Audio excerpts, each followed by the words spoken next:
del expresidente Zapatero, y jueves que despierta con un nuevo repunte en el precio del crudo. Es el mejor termómetro de la guerra. Tenemos rebote, el Brent con futuro en el mes de julio ronda los $98. Sube tras los ataques cruzados entre Irán y Estados Unidos. Crece la preocupación por las interrupciones en el transporte marítimo a través de Hormuz.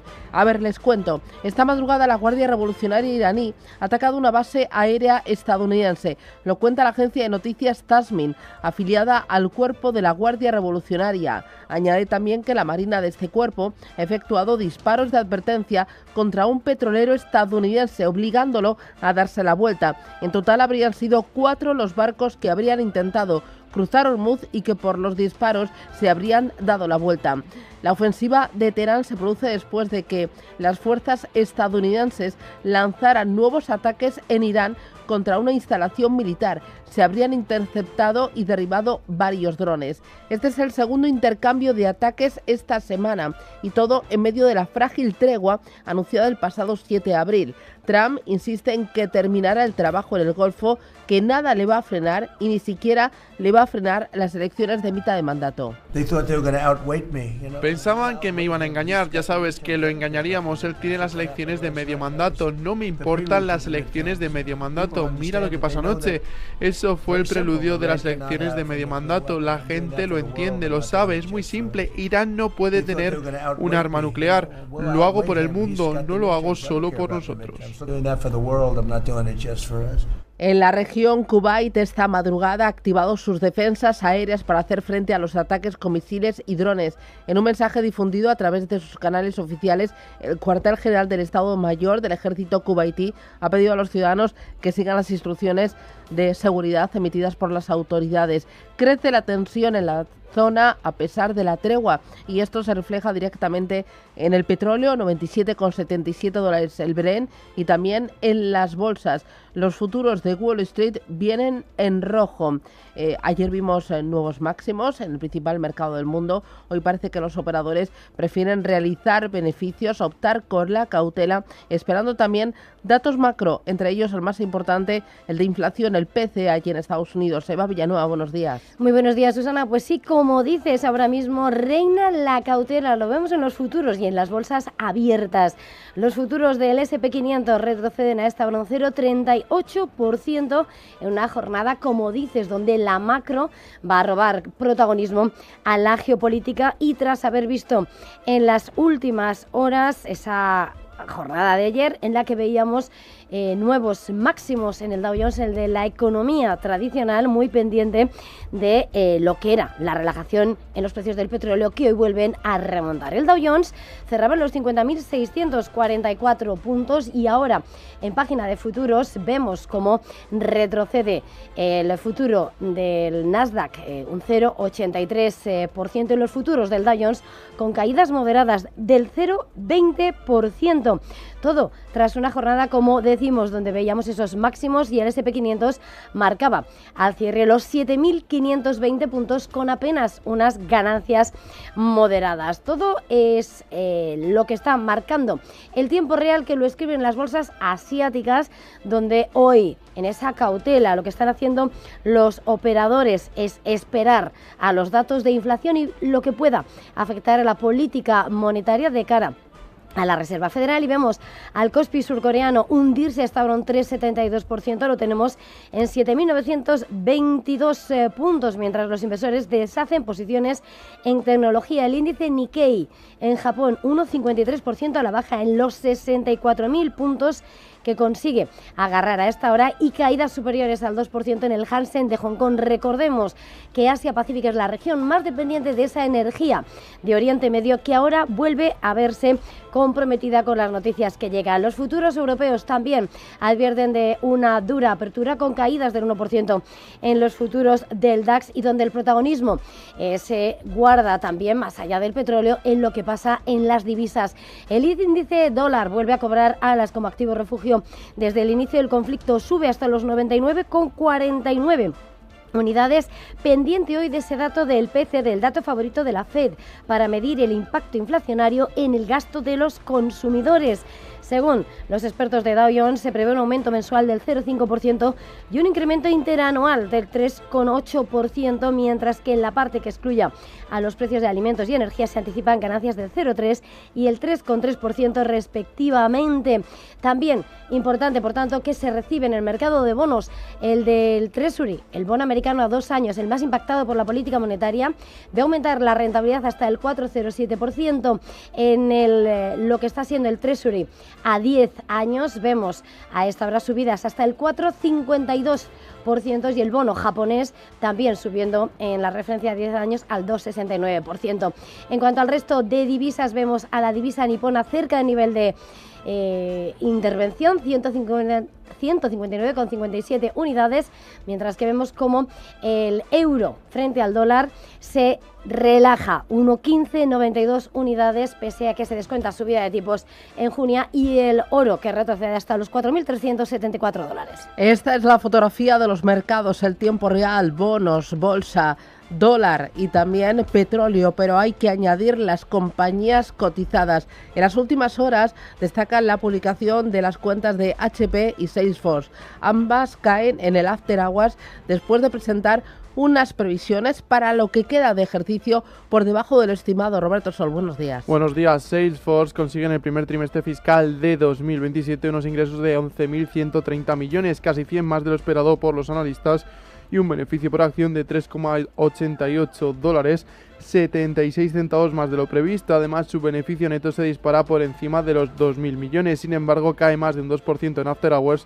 después de estimar un rango de ingresos para el trimestre actual de entre 11.270 y 11.350 millones de dólares, cuando el mercado esperaba que fuera de 11.360.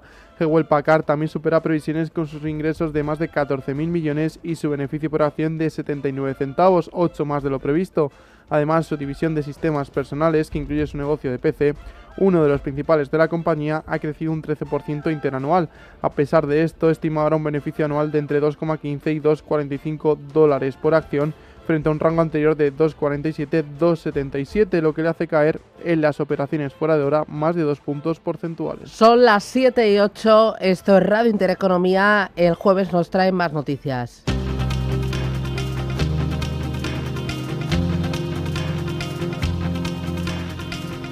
El Banco Central Europeo publica las actas de su última reunión de política monetaria. Así es, buenos días, la que se celebró a finales de abril, en la que el organismo mantuvo sin cambios los tipos de interés. Hoy además comparece su presidenta Christine Lagarde, lo va a hacer en la apertura de un foro para bancos centrales, y ya lo ha hecho esta madrugada el economista jefe del Banco Central Europeo, Philip Lane, desde Japón, advirtiendo de que los efectos inflacionarios de la guerra en Irán podrían persistir incluso después de que termine el conflicto. Ayer el que hablaba era el vicepresidente del organismo, Luis de Guindos, alertando de que esta guerra en Irán amenaza la estabilidad financiera de Europa y pone en riesgo a los países más endeudados, y avisando de una posible corrección brusca en los mercados. Los mercados descuentan que el conflicto terminará en breve, y si esa no es la situación, eso podría desencadenar una modificación en la percepción de los mercados. En Estados Unidos, la Reserva Federal continúa dividida sobre sus próximos pasos en política monetaria. Sí, porque si el Banco Central Europeo celebra su reunión el 11 de junio, la Fed lo va a hacer una semana después, y aquí parece menos claro cuál será el movimiento de los tipos, mientras el vicepresidente del organismo, Philip Jefferson, dice que la política monetaria está bien posicionada ante los riesgos inflacionarios. La gobernadora Lisa Cook asegura que están preparados para subir tipos si la desinflación prevista no se materializa de la forma oportuna. El último en hablar ha sido Neil Kaspari, de la Fed de Minneapolis. Evita anticipar qué pasará en la próxima reunión y señala que la inflación sigue siendo la principal preocupación de la Fed, ya que el mercado laboral, dice, se encuentra en buenas condiciones. Me estoy centrando mucho en la inflación, no estoy ignorando en absoluto el mercado laboral. Debemos prestar atención a ambos aspectos, pero el mercado laboral se encuentra en buen estado actualmente, mientras que la inflación está simplemente demasiado alta. La Agencia Internacional de Energía analiza el impacto, publica hoy su informe anual sobre las inversiones, centrado esta vez en las potenciales implicaciones del conflicto en Oriente Medio. El documento va a analizar cómo la escalada de tensiones en Oriente Medio puede afectar a las inversiones energéticas a nivel global, especialmente lo relativo a petróleo y gas. La agencia también va a poner el foco en la seguridad del suministro y en el impacto que el conflicto puede tener sobre los precios de la energía y los planes de transición energética. El último aviso del organismo mismo es que las reservas de petróleo podrían entrar en zona roja para los meses de julio y agosto. Los ministros de Exteriores de la Unión Europea celebran una reunión informal en Nicosia, en Chipre, en la que abordarán cómo aumentar la presión sobre Rusia. En un momento en el que la economía rusa se resiente por la duración de la guerra contra Ucrania, según un think tank próximo a Moscú, el mercado laboral ruso está sin recursos y el sistema bancario podría estar al borde del colapso, mientras el Kremlin ha autorizado que los bancos puedan entregar armas a sus empleados y también usar baterías antiaéreas para repeler los ataques con aviones no tripulados por parte de Ucrania.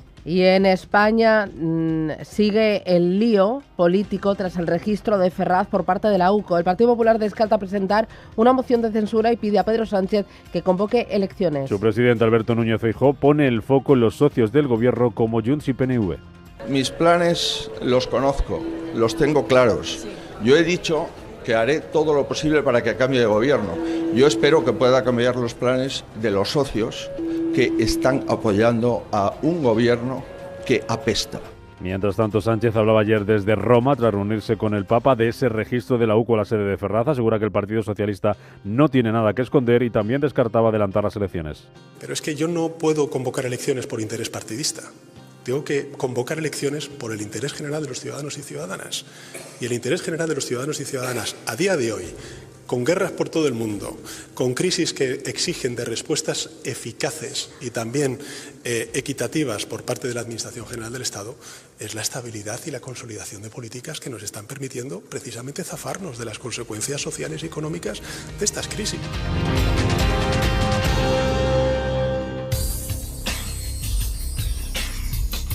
De la Reserva Federal de Estados Unidos. Veremos qué pasa. De momento el Brent, 97,73 dólares. Rebota más de un 3% frente a los niveles del día de ayer. Es el futuro con vencimiento en julio. Vemos los futuros en Europa y en Estados Unidos que vienen algo torcidos. Roberto Sol, ¿cómo los tenemos? Cae un 0,32% el futuro del S&P 500, desciende un 0,79% el del Nasdaq 100 y cae un 0,16% el futuro del Dow Jones. Las caídas son más importantes en Europa, sí, superiores al punto porcentual. El descenso de los futuros sobre el DAX son del 1,04%. El descenso del Eurostock 50 es del 1,28%. Es el vencimiento en este mes de junio. El VIX de volatilidad también está rebotando de forma importante, un 2,61%, 18,88 puntos. Aún así, se mantiene por debajo de la media anual. En Asia tenemos también, Eva, recortes.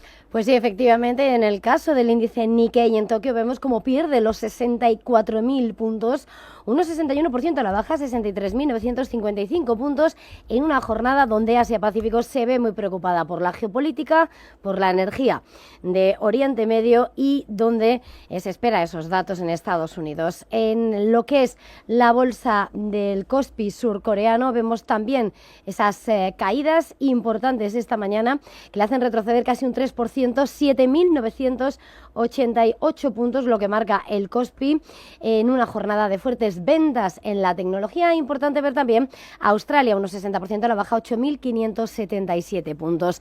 Prácticamente plano Indian Nifty, 23.907 puntos. E importantes las caídas del Hansen de Hong Kong, del 2,37%. 24.729 puntos. El Hansen Tecnológico incluso se deja algo menos a esta hora y Shanghái pierde el 0,76% hasta los 4.062 enteros. Miramos ahora las criptomonedas que dan un paso atrás y además bastante fuerte. Bitcoin cae un 3,64% y Ethereum un 4,84%. Ethereum en tiempo real 1.977 dólares y Bitcoin tiempo real 72.942 dólares. Esta es la fotografía, vamos directamente al contenido.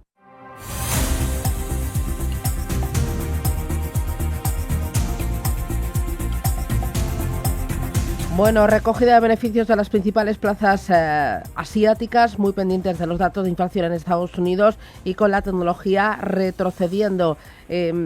¿Algún valor importante, algún valor dentro de la tecnología que esté llamándote la atención, Eva? Pues sí, por supuesto, tenemos que mirar a los gigantes asiáticos y en concreto, si hemos visto al índice Nikkei en Tokio perder los 64.000 puntos, lo que está haciendo tirar a la baja de SoftBank del conglomerado inversor tecnológico que pierde a esta hora un 5% en una jornada donde los inversores, como decimos, optan por reducir su exposición al riesgo a la espera de los datos macros. Vemos Advantes con caídas del 3,70%, importante ver también las acciones de Renesas Electronics con un desplome del 5%. Importante lo que está pasando en Seúl, en Corea del Sur, donde importante se esperaba, no es noticia, pero el banco surcoreano ha dejado los tipos de interés sin cambios tal y como se esperaba en el 2,5% y en la que ha sido la primera reunión bajo el mandato de Shin Hyun-chon, quien asumía el cargo el mes pasado. Es el paraguas de una sesión en Tokio donde estamos viendo como los gigantes de los semiconductores, de esas memorias, está Samsung, que pierde el 5%. También tenemos a SK Hynix con caídas del 2% de forma más moderada, mientras que vemos también como entre los gigantes de la región, TSMC, la taiwanesa, está retrocediendo a esta hora mucho menos, un 0,87%. E importante mirar a las plazas chinas, donde SMIC, en Hong Kong, está subiendo, en cambio, un 3% esta mañana, y los títulos de Huajón, que suben un 14%, disparándose en claro contraste con lo que son las plazas de Tokio o de Seúl. Bueno, las acciones de LG Energy Solutions se disparan, atentos, un 16% tras cerrar un importante acuerdo de almacenamiento de baterías en Estados Unidos. Pues sí, efectivamente, lo que hace que hasta ahora sus títulos se están relajando, eso sí, la subida se centra en el 12% a esta hora, en medio de esa noticia de su filial estadounidense que va a suministrar celdas de batería a DTE Energy en proyectos de almacenamiento en Michigan, en un acuerdo que, según la agencia Yonhap, está valorado en 1.600 millones de dólares. Los 8 proyectos proporcionarán 1,5 gigavatios de almacenamiento en baterías o 0,6 gigavatios hora, lo que permitirá almacenar la electricidad cuando se genere un exceso de energía y distribuirla a los clientes cuando sea necesario. Bueno, vamos con otras acciones. Las de NIO suben un 9% tras el lanzamiento de su primer vehículo eléctrico Insignia en más de 2 años. Pues sí, es uno de los claros protagonistas mirando a lo que son las automovilísticas de China. BYD, en cambio, sin embargo, está retrocediendo hasta ahora un 0,63%. NIO, que ha presentado y ha anunciado las entregas de su nuevo ES9, que según la compañía es el SUV más grande de China y que va a comenzar a comercializarse este jueves, mientras la compañía trata de elevar el nivel de los vehículos de alta gama en este mercado tan competitivo que es el chino. Un lanzamiento que refleja precios mucho más bajos y una comercialización más rápida que la del anterior modelo insignia del NIO, el sedán ET9. Son los movimientos de las automovilísticas chinas, mientras hoy, por ejemplo, en Japón, Toyota avanza un 0,63% y Honda vemos como sube el 1%. Bueno, nos vamos ahora con las acciones de Meituan. En China caen a mínimos de 2 años tras desmentir la noticia de que va a acometer despidos masivos. Pues sí, desmentía lo que se publicaba en redes sociales y que apuntaba hasta un recorte hasta el 50% de su plantilla en determinados puestos relacionados con el producto. Y vemos como hasta ahora están cayendo sus títulos un 6% hasta marcar su nivel más bajo desde febrero de 2024. Meituan, que lleva tiempo enfrentándose a la creciente competencia por parte de rivales como JD.com, que en Hong Kong hoy está perdiendo un 3%, lo que estamos viendo en los títulos de la compañía, y también LM, que es otra de sus grandes competencias, junto con Alibaba, mientras se intensifican los subsidios y promociones para ganar cuota de mercado.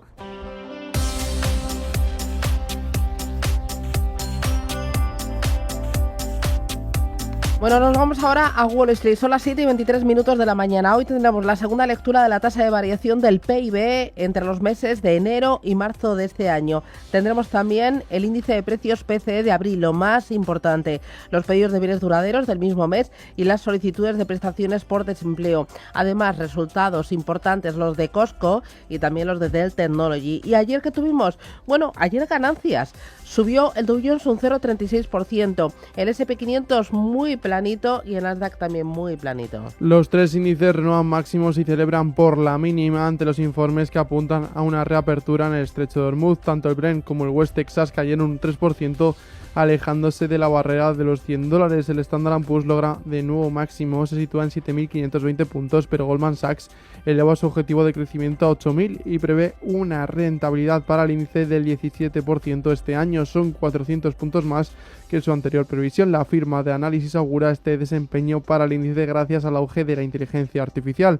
El secretario del Tesoro de los Estados Unidos, Scott Bessent, afirma que las bolsas viven en un momento de gran optimismo. La bolsa ha alcanzado nuevos máximos, la bolsa mira hacia el futuro, está viendo el otro lado de este conflicto. Es un fuerte símbolo de optimismo para el futuro, las ganancias corporativas son altas y los salarios son buenos.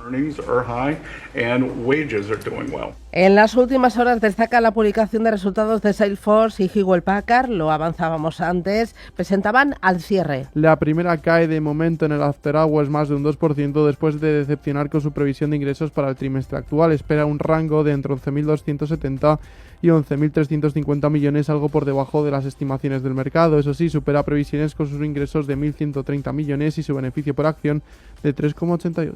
Otra más cosas, los títulos de HP vimos que cayeron más de 2 puntos porcentuales, recortaba previsiones para el conjunto del ejercicio. Espera ahora un beneficio anual de entre 2,15 y 2,45 dólares por acción frente a un rango anterior de 2,47 y 2,77, igual que Salesforce mejora lo estimado por los analistas con sus ingresos de 14.410 millones y su beneficio por acción de 79 centavos. Bueno, otra tecnológica que presentaba resultados al cierre del mercado era Marvell Technology, caía un 5% tras decepcionar con su beneficio neto. Este se coloca en su primer trimestre fiscal de 2027 en 34 millones de dólares frente a los 177 millones del mismo periodo del año anterior. La compañía logra unos ingresos récord de 2.418 millones y un beneficio por acción de 80 centavos, uno por encima del augurado por el mercado.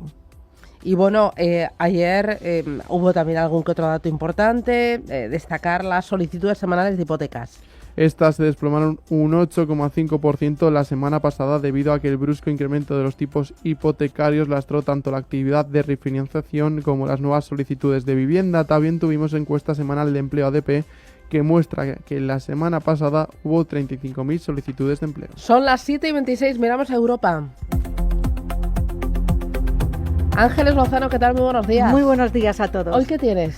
Pues hoy vamos a conocer el dato de confianza del consumidor de mayo en la eurozona. En Francia y en Italia se van a publicar los índices de precios de producción de abril y en España el foco estará en la tendencia de las ventas minoristas también de abril. En cuanto a valores protagonistas, volveremos a mirar a Naturgy. Ayer era noticia porque CVC salía del capital del grupo energético con la colocación de algo más del 13% del capital. Pues bien, Goldman Sachs ha aflorado una participación del 3% tras asumir parte de ese paquete accionarial del que se desprendía el fondo británico CVC. Bueno, en lo que va de año, el IBEX 35 suma un 6,20%, el Eurostock 50 gana desde el pasado 2 de enero un 4,82%. Ayer recogida de beneficios, el IBEX se lo tomó con bastante calma, al final subió, fue una jornada bastante paradita, subió un 0,49% y destacó sobre todo Sabadell, que restó un 15% al descontar el dividendo extra.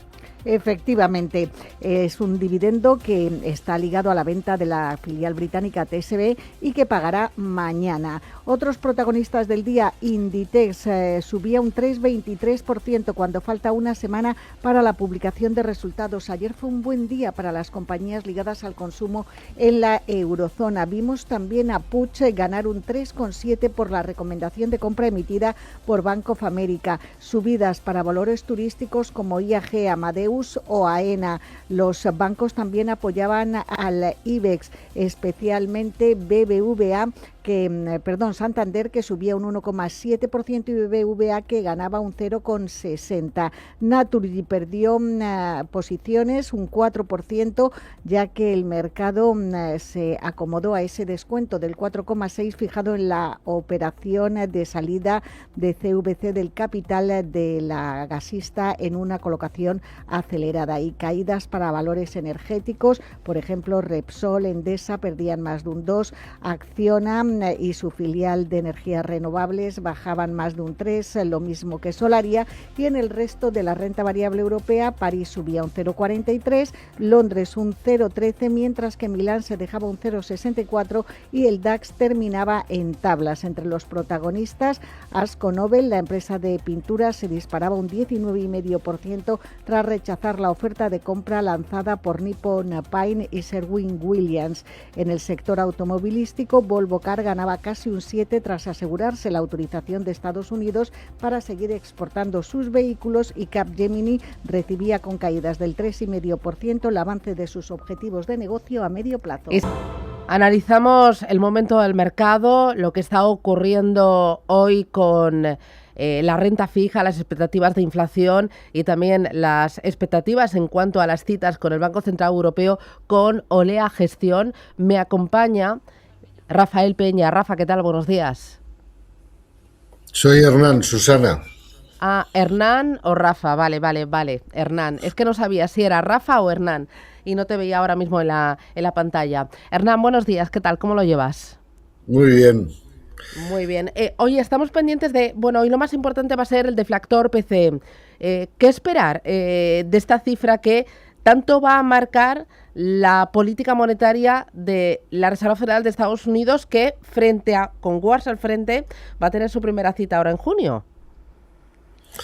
Sí, bueno, la gran pregunta que todos los bancos centrales están haciendo es si esta subida fuerte, que es del orden de un punto en la inflación general, provocada por el incremento del coste de la energía, en algún momento va a llegar al resto de bienes y servicios y afectar a la inflación subyacente o al core PCE que tanto le gusta vigilar a la Fed, que viene a ser algo parecido a la inflación subyacente.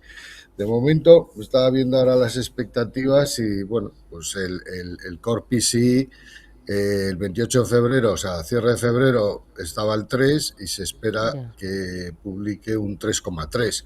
O sea que no se está produciendo ese efecto de segunda vuelta.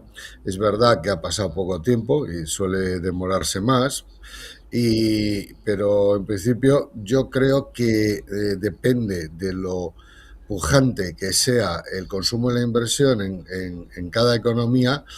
Es más fácil que se traslade ese efecto a la inflación subyacente. Y trasladado a un ejemplo, pues en Europa, con un crecimiento económico esperado del orden del 0,5%, incluso podría ser hasta menor, pero bueno, pongamos que un 0,5%, evidentemente, con un crecimiento tan modesto, la pujanza del consumo y la inversión es muy baja.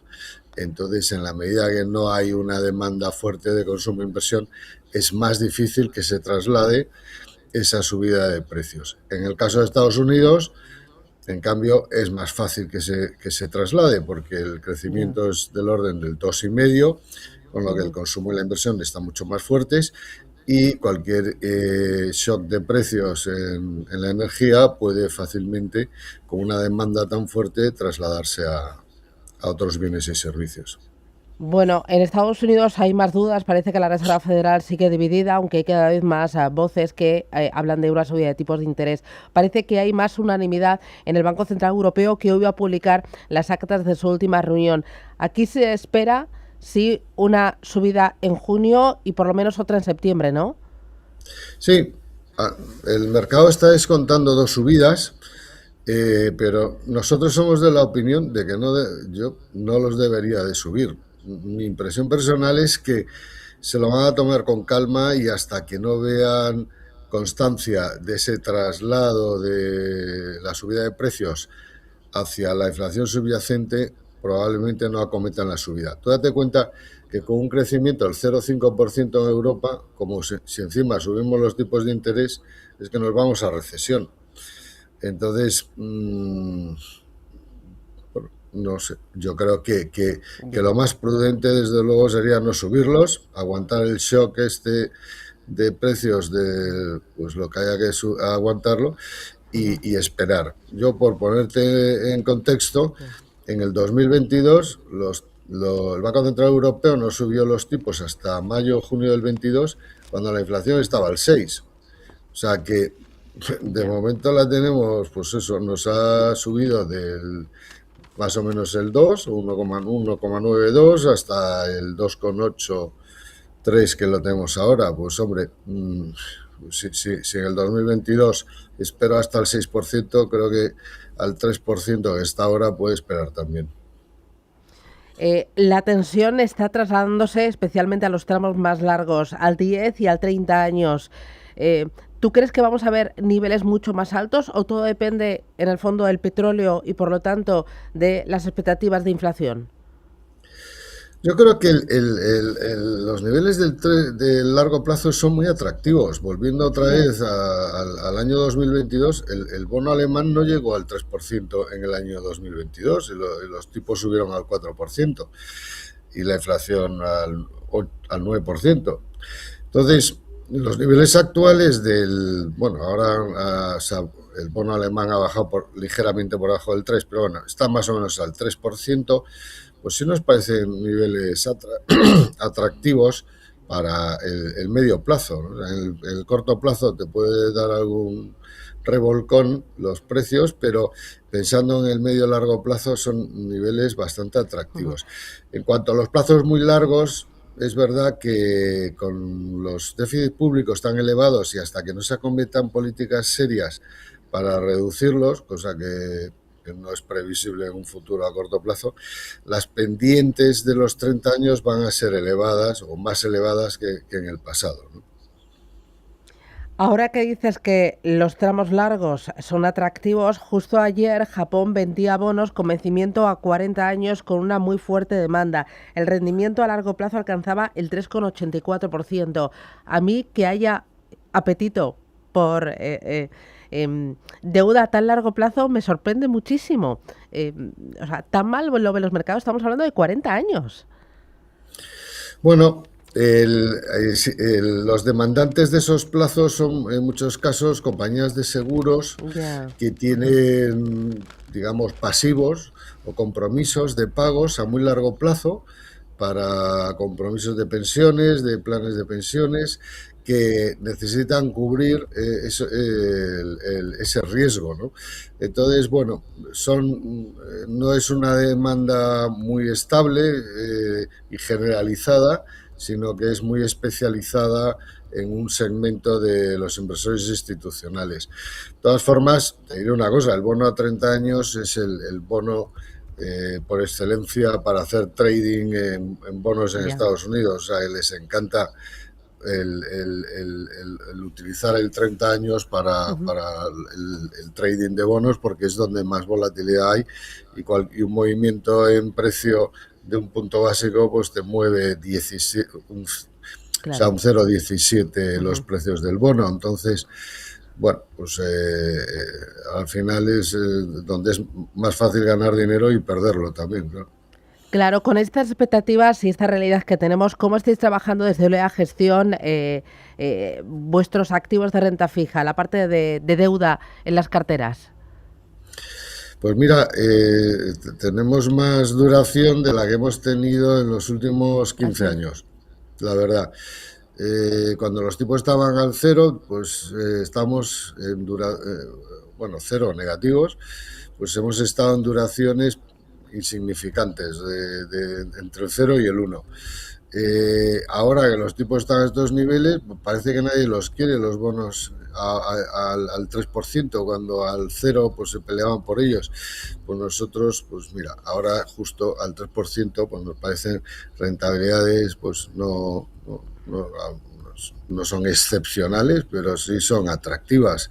Entonces, bueno, pues hemos aumentado la duración de la cartera a niveles de 4,5, 4,7 años, con lo que muy por encima de los últimos 10 años, desde luego. Muy bien.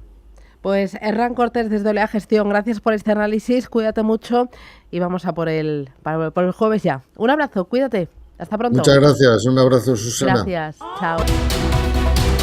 Vamos con los diarios y empiezo con Expansión. BlackRock, GVC ganan 5.500 millones en Naturgy, logran 2.100 millones en plusvalías por su participación y 3.400 millones de euros en dividendos. Madrid aprueba en junio su ley de defensa del contribuyente.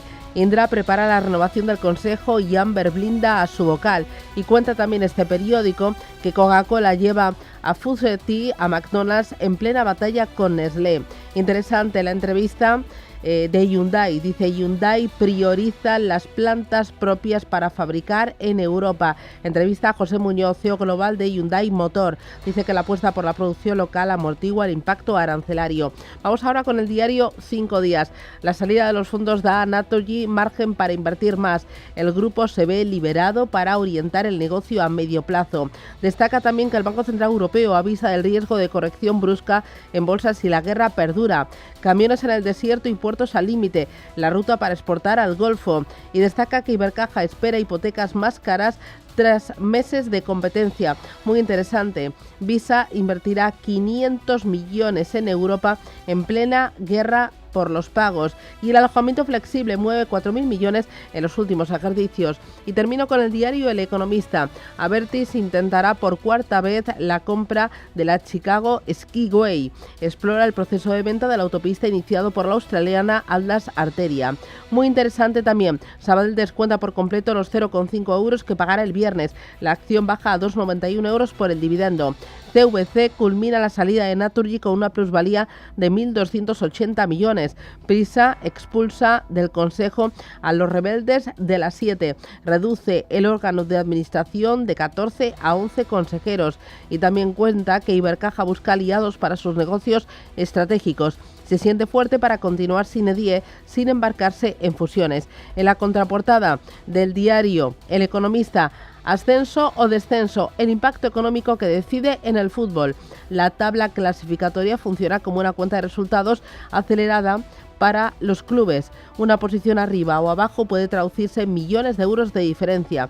Cuenta que al ascender la plantilla adquiere mayor valor de mercado y la marca del club se fortalece. Vamos ahora con prensa nacional e internacional. Roberto, adelante. El País señala en su portada que el juez sostiene que el PSOE pagó para torpedear investigaciones. Pedraz imputa a Santos Cerdán y a la gerente por una trama contra jueces y fiscales. La audiencia sostiene que Leire Díez cobró 4.000 euros mensuales del partido. El ABC abre su portada con un editorial cuyo título es "Toda la corrupción es de Sánchez". El PSOE pagó una trama contra jueces y policías para proteger al presidente. La entrada de la AUCO en Ferraz durante 10 horas termina con la imputación de la gerente Cerdán y Zarrías. En El Mundo señala en portada también que el PSOE persiguió a la AUCO, jueces y fiscales por orden del GUAN. Gran operación judicial contra la cloaca creada por la sede socialista. Y terminamos con portada de La Razón.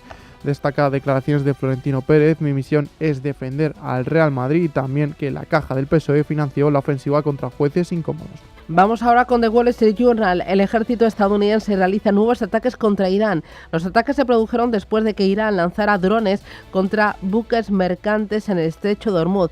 Irán afirmaba haber atacado una base estadounidense en respuesta. The Washington Post: las fuerzas estadounidenses atacan el lugar de lanzamiento de drones, mientras que Trump mantiene sus máximas exigencias a Irán. Y The New York Times también va con la guerra como portada. Trump afirma no sentir presión alguna por Irán. "No me importan las elecciones de mitad de mandato". El presidente Trump mantuvo la esperanza de un acuerdo de paz, pero dijo que los altos precios del crudo no lo obligarán a tomar ninguna medida.